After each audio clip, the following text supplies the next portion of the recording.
All right, everybody. So now that we have sort of a pretty well-rounded understanding of different things that can happen with the modes, different harmonization techniques, whether that's using a drone-based traditional approach, whether that's using triads that sort of highlight that essence and character of the modes.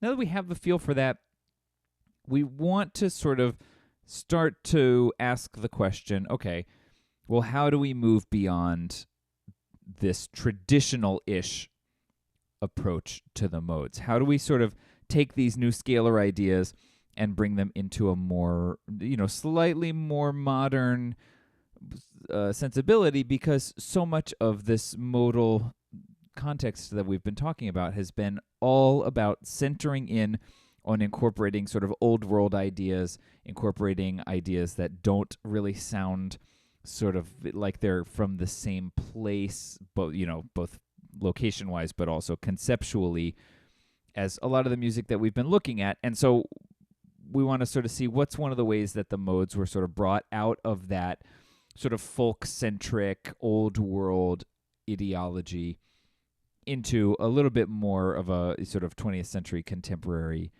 thought process. So let's take a peek here and look at two of the ways that these modes really developed in that direction.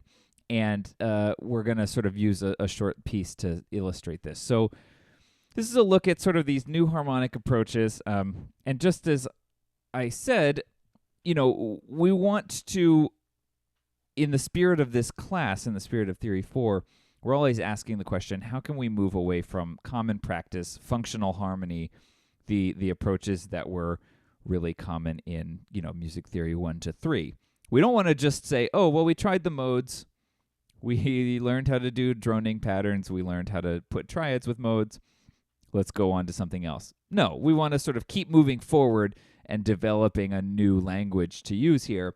But we also want to maybe move beyond the drone of traditional modal music as well. And so the steps that we see in the music of the 20th century to sort of modernize these new scales really heavily was influenced by these approaches to dealing with the harmony, dealing with the way that we harmonize them. And there were two main components that were sort of the first sort of way forward with this material. The first was by using more and more extended chords, and the second was sort of incorporating a harmonization technique centered around what are called parallel harmonies. We're going to unpack both of these. We're going to talk slightly more today about parallel harmonies, and we're going to talk when we're together about extended chords. But we'll introduce that idea now for sure. So all of this, or this sort of way of reimagining how we harmonize these modes, or how we can use these scales in a non-traditional modal music kind of way, is pointing us towards the impressionist style of music. So we're sort of trying right now to retrace the steps that many composers made who found these new sounds of the modes and were really interested by the different colors that they could bring about, that they could evoke with these modes. But they didn't want to write sort of traditional old world sounding music. And so they found that these new scales worked really well when added to these two approaches of extended chords and parallel harmonies. So let's unpack first, let's do a brief introduction in extended chords, and then we'll talk about parallel harmonies. So when we talk about extended chords, there's sort of two layers to this. The first is that we really could say that seventh chords are an extended chord because we take the triad, we extend it by adding another third on top. And so the first element of extended chords that we will see is just sort of a liberal use of seventh chords. And when I say liberal use, I mean, when we've talked about seventh chords, we've been very, very concerned about making sure that our leading tone and our seventh resolve making sure that, they're being used in a way that sort of, helps with the functional harmony aspect. That's not really what we're looking for here. Instead, we're just looking for the increased palette that we get by having a number of 4-note chords. So that's sort of a big part of what we mean here, just using these 7th chords much more freely. But also, we can sort of continue to extend our chords beyond the 7th. So adding 9ths, 11ths, 13ths on top of our chords. We can even talk a little bit about the difference between these extended chords and additive chords. And these are things that I really want to make sure that we spend some time talking about together in class. And so we're not going to dive too deep at all into this right now, but I just want to get our brains churning on oftentimes the way that we can introduce a new sound, or that we can take something, a scale or a musical idea, in a new direction, is by just changing the way we use something familiar. So I would say that starts with the 7th chords here. We don't necessarily need a new kind of chord, though we're going to investigate those with our 9th, 11th, 13th kind of friends. We don't need a new chord. They're nice to have, but we can also just reinvigorate how we use a familiar musical idea. And so this liberal use of 7th chords, we'll see in a minute when we get to the example, really just opens up a whole new window of what those chords can do for us. So, like I said, we'll talk a lot more about this idea when we're together, because I think this is something where it can go a lot of different directions, and I want to be open to that. But just this as a intro into that, I think, is good for now. The other idea that we want to always be thinking about as we move beyond traditional modal music and move towards the Impressionist style is an idea of parallel harmonies. Now, this is actually a very, very simple idea, so I want to encourage you not to overthink the idea of parallel harmonies, but it's worth pointing out for sure. This extends that sort of that move here towards a freer or a more free use of material that we're already familiar with. And in this case, we could sort of see just continued use of harmonization techniques, but not those that are really dominated by the circle of fifths. We sort of remember, going all the way back to Theory 1, that the circle of fifths was the guiding light in all harmonic motion, and everything that we did on the progression chart really came from the circle of fifths. When we're looking at parallel harmonies, instead of that being the aspect that really sort of drives the bus in a way, we want to look for harmony that moves with the melody or has a similar motion to the melody, and particularly rhythmic, in a rhythmic sense, than harmony that exists in support of the melody. So let's just look at an example of this, and I think you'll see what I mean. This is sort of a little bit of a C Dorian idea, and this would be a great example of straightforward parallel harmony.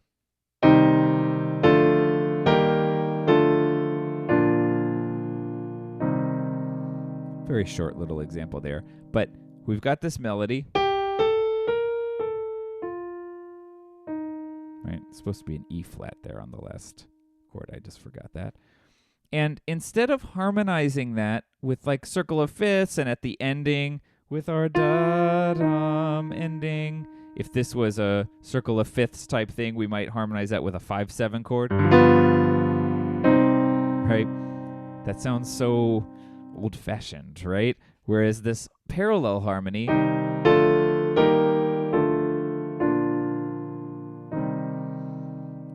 see how the chords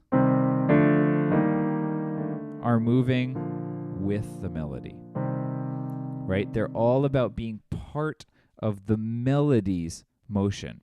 And this sort of openness and free use of these chords instead of, them being sort of their use being dictated by their circle of fifths relationships, is opening the door wide open to these different relationships between melody and harmony. And I think we can even already start to hear how this is moving us beyond the sort of traditional modal techniques. So let's look at a short piece here by one of my favorite composers, Bela Bartok. This is number 4 from his 14 Bagatelles, Opus 6. And this is I think this piece is such a great example of both of these ideas at play. Number 1, the idea of parallel harmony. And number 2, the effect of extended chords. And part of the thing that I love about it is that we could take this melody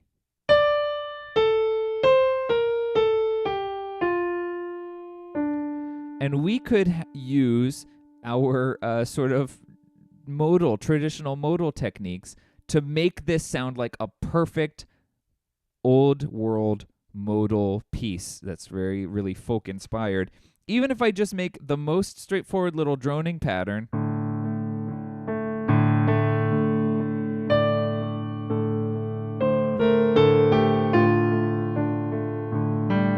right? If I just sort of had this going,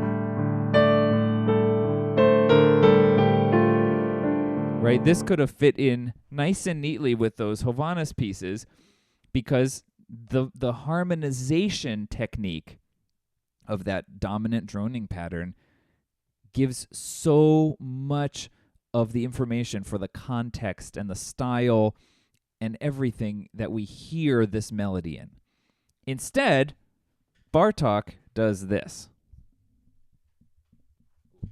I almost forgot to say, there's this line is repeated again. So I'm just going to repeat this line twice for the ending. So it's 1, 2, 3. It's a 3-line piece, okay?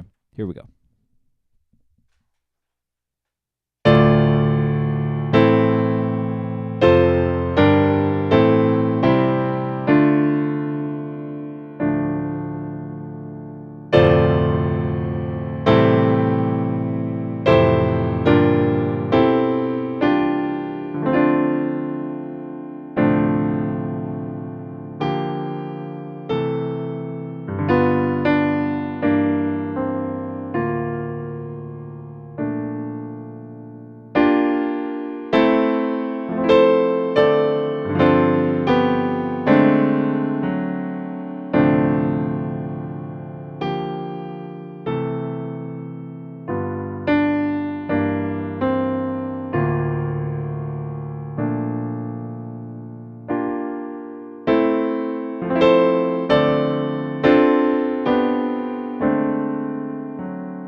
All right, let's unpack that. I had a little bit of an adventure on that first line there. Okay, so first and foremost, like I said, if we took this melody and just put it with a dominant drone,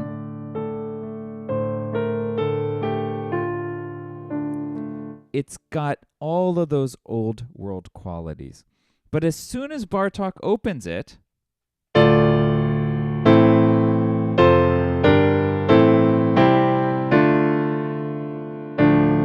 we can hear that parallel harmony. The left hand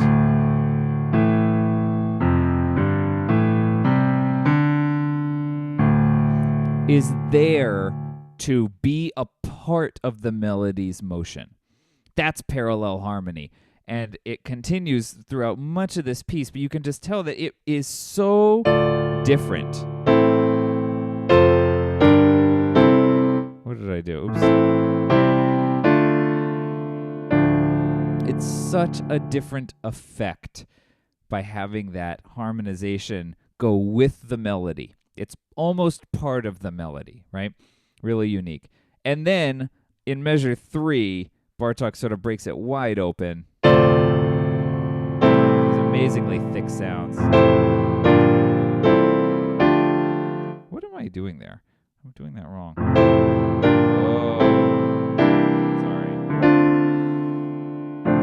This is what happens when you try to read off a piece of music that's on the end of the keyboard. But we've got this parallel harmony continuing, right? We can sort of hear that that's going with the chords. But what's the other thing that's happened here? Well, if we just look right at this first chord in measure 3, deep down in the keyboard there, we've got D, F, A, C. So we've got a 7th chord. And all of these have at least a 7th in them. There are actually a couple 9th chords. Like here's a 9th, here's a 9th thrown in there. But we can just hear the doors being opened wide. And I love how it's sort of presented piece by piece, because with the way it's harmonized right at the beginning, we can almost think that this is just going to be a normal modal piece, right? Even though it's parallel harmony, it still sounds fairly traditional. The parallel harmony is opening it up a bit. But then here, this is totally different, right?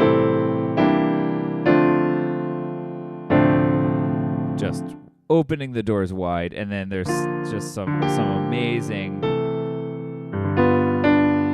this chord in particular, some amazing motion here, where we can get the sense of we're using these modal ideas. Right? That would work totally well with our dominant drone. Nothing about that would not work in a traditional modal setting.